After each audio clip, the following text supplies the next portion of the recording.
بسم اللہ الرحمن الرحیم۔ السلام علیکم، میں ہوں ملک اپنے نیوز چینل کے ساتھ۔ ٹرمپ نے کہا ہے کہ کوئی ڈیل نہیں ہوگی جنگ کو ختم کرنے کے لیے۔ ایران اس قابل نہیں رہا کہ وہ اب ایٹم بم بنا سکے اگلے سالوں تک۔ پریزیڈنٹ نے اپنے خطاب میں کہا ہے کہ ایران میں اپنے ٹروپس بھیجے گا اور جو اپنے اہداف ہیں انہیں حاصل کرے گا، جبکہ نتن یاہو نے اسی کی بات کو دہرایا کہ ایران کے نیوکلیئر پروڈکشن کی ایبلٹی کو ہم نے تباہ کر دیا ہے۔ ٹرمپ نے مزید اپنے بیان میں کہا ہے کہ نیٹو ایک کاغذ کا شعر رہ گیا ہے اگر ہم اسے چھوڑ دیں۔ ایران کی کیمپین میں نیٹو نے حصہ نہیں لیا، اسی لیے ہم اگلے اس کو چھوڑ دیں گے اور اس کے بعد نیٹو کا کوئی کردار نہیں رہے گا۔ امریکہ اور ایران کے درمیان جنگ کو اب 5 ہفتے مکمل ہونے والے ہیں اور اب اس کشیدگی کے تناظر میں دنیا بھر کی نگاہیں چین کی جانب ہے۔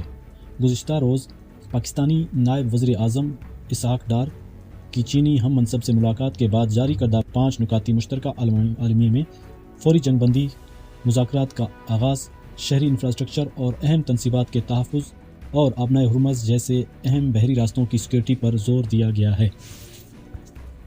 اگرچہ یہ عالمیہ وسیع سفارتی تجاویز تو پیش کرتا ہے، مگر اس میں چین کی براہ راست ثالثی کے کوئی واضح ذکر نہیں ہے۔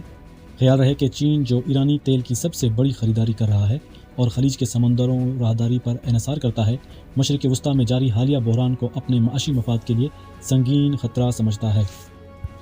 ایران اور ہوتھیز نے ایک نیا حملہ لانچ کر دیا ہے۔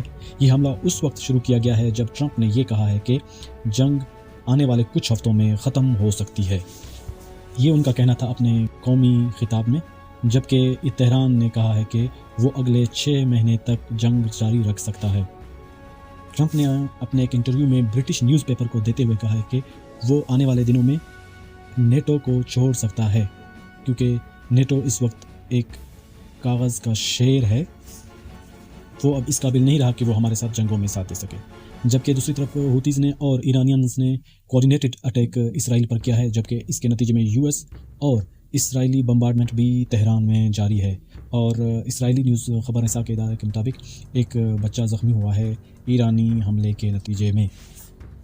جبکہ ٹرمپ کے بیان کہ وہ آبنائے ہرمز کو کھولے گا، اس بیان پر آئل کی پرائس کچھ نیچے آئی ہیں اور سٹاکس اوپر گئی ہیں۔ مطلب یہ ٹرمپ اس وقت پوری مارکیٹ کے ساتھ کھیل رہا ہے، ہر ہفتے ایک نیا بیان جاری کرنا اور ایک دفعہ ایک چیز کو ہائیک پر لے جانا، پھر اس کے ہائیک سے سیدھا زمین پہ لے آنا۔ اس کا مطلب یہ ہے کہ وہ جان بوجھ کے پوری مارکیٹ کو مینیپولیٹ کرتا ہے، مینیپولیٹ کر کے دوبارہ پھر اسے ایک نئے دور میں لے جاتا ہے۔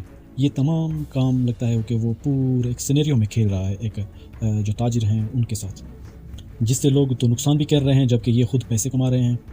اس میں عوام کا تو نقصان ہی ہوتا ہے اور یہ خود اس سے پہلے شیئر خرید لیتے ہیں جب بیان جاری کرتے ہیں۔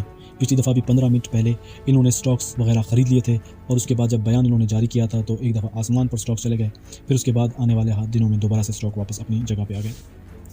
جبکہ ٹرمپ کے بیان کے نتیجے میں جو برٹش پرائم منسٹر ہیں کیئر سٹارمر، انہوں نے نیٹو کو ڈیفینڈ کیا ہے اور کہا ہے کہ یو کے کسی جنگ میں نہیں جائے گا اور امریکہ یو کے کو کسی ایسی جنگ میں نہیں امریکہ کے ذریعے سے ایسی جنگ میں یو کے کو نہیں گھسیٹوائے گا جو کہ غیر قانونی ہو اور جو جنگ کسی اور کی انا پہ لڑی جا رہی ہو، جیسا کہ اس وقت امریکہ اسرائیل کی ایما پہ ایران کی جنگ لڑ رہا ہے۔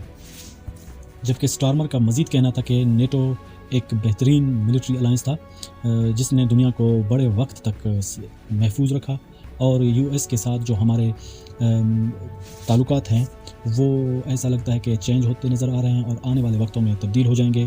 اور جو اس نے اس کے جو ٹرمپ کے جو انٹرویو کے تناظر میں یہ کہا کہ نیٹو نے ہمیں بہت سالوں تک سیف رکھا۔ انہوں نے کہا کہ نیٹو نے ہمیں بڑے سالوں تک سیف رکھا، نیٹو نے ہمیں دہائیوں تک سیف رکھا جنگوں سے۔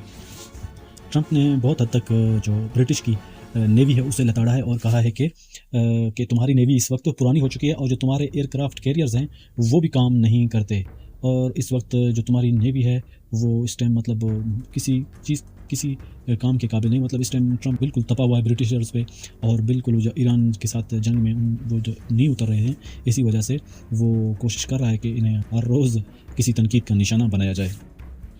جبکہ جو یو ایس کے جو میڈیا چینلز ہیں جو حکومت کے اتحادی سمجھیں یا حکومت کے ساتھ جن کا تعلق ہے، وہ بار بار عربوں کو ایران کی جنگ میں گھسیٹنے کی کوشش کر رہے ہیں. کسی طریقے سے وہ عربیوں اور ایرانیوں کو آپس میں لڑانا چاہتے ہیں. بار بار ایسے بیان آ رہے ہیں کہ خلیجی ممالک نے امریکہ سے کہا ہے کہ وہ ایران پر حملے جاری رکھیں. اس وقت ایران بہت کمزور ہو چکا ہے. حالانکہ جو عرب ہیں وہ اس کے متضاد بیانات جاری کرتے ہیں اور وہ کہتے ہیں کہ انہوں نے ایسا کچھ بھی نہیں کہا. یہ تقریباً کچھ دنوں سے، جب سے جنگ سٹارٹ ہوئی ہے اس کے 10ویں سے 15ویں دن سے اس طرح کے بیان جاری ہیں کہ کسی طریقے سے عربوں کو بھی اس جنگ میں لایا جائے. اور یہاں تک کہ ٹرمپ نے اپنے بیان میں کہا تھا کہ جو یہ جنگ کا خرچہ ہے یہ خلیجی ممالک برداشت کریں گے اور یہ خلیجی ممالک سے ہی نکالا جائے گا. اس وقت کسی طریقے سے ٹرمپ کی پوری کوشش ہے کہ خلیجی ممالک کو اس جنگ میں شامل کیا جائے. ایران جانتا ہے کہ امریکہ اس کے سب سے قیمتی جزیرے کے لیے آ رہا ہے. ایران خاموشی سے کچھ ایسی تیاری کر رہا ہے جس سے واشنگٹن میں موجودہ ہر فوجی ماہر کو شدید تشویش ہے. یہاں بالکل وہی ہے جس کے بارے میں آج CNN اور امریکی انٹیلیجنس نے تصدیق کی ہے. ایرانی جزیرہ خارق کے ساحل پر جال بارودی سرنگیں اور بوبی ٹریپ بچھا رہا ہے. بشمول اینٹی پرسنل اور اینٹی آرمر بارودی سرنگ ہر ممکنہ لینڈنگ زون کے ساتھ ایران نے کندھے سے فائر کرنے والے مین پیڈ میزائل سسٹم کو پورے جزیرے میں منتقل کر دیا. خاص طور پر امریکی ہیلی کاپٹروں اور طیاروں کو قریب سے مار گرانے کے لیے ڈیزائن کیا گیا ہے. ریٹائرڈ بریگیڈیئر جنرل اینڈرسن نے خبردار کیا ہے وہ جانتے ہیں کہ ہم آ رہے ہیں. بارودی سرنگیں، بوبی ٹریپس، ڈرونز، میزائل اور وہ سرزمین ایران سے صرف 15 میل کے فاصلے پر ہے.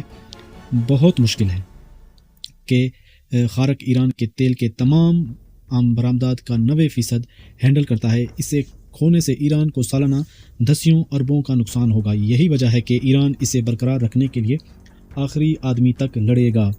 USS طرابلس پر امریکی میرینز پہلے ہی خلیج فارس کی طرف سفر کر رہے ہیں. 8000 میرینز اور ملاح تیزی سے اس علاقے میں جا رہے ہیں. ایران کے پارلیمنٹ کے اسپیکر نے حملے میں مدد کرنے والے کسی بھی علاقائی ملک کو خبردار کیا ہے کہ ہم آپ کی اہم بنیادی ڈھانچے پر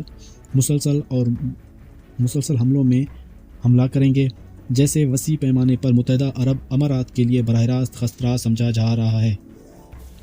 امریکہ ایک ہاتھ سے امن کی بات کر رہا ہے اور دوسرے ہاتھ سے سمندری حملہ آور جہازوں پر میرینز لاد رہا ہے. ایران بخوبی جانتا ہے کہ کیا ہو رہا ہے اور ایک چھوٹے سے جزیرے کو قلعے میں تبدیل کر رہا ہے. ایک ایرانی فوجی ماہر نے دو ٹوک الفاظ میں کہا ہے اگر امریکی فوجی جزیرہ خارق پر اترتے ہیں تو ایران فوج انہیں انتباہ کرتی ہے. یہ اس پوری جنگ کا سب سے خطرناک لمحہ ہوگا. جزیرہ خارق پر زمینی حملہ عراق کے بعد سب سے زیادہ امریکی جانی نقصان کا باعث بن سکتا ہے. اسی طرح اگر آپ ابھی تک دیکھ رہے ہیں تو ہمارے چینل کو سبسکرائب اور لائک ضرور کیجیے گا اور بیل آئیکن کا بٹن ضرور دبا دیجیے گا. Thank you. اللہ حافظ.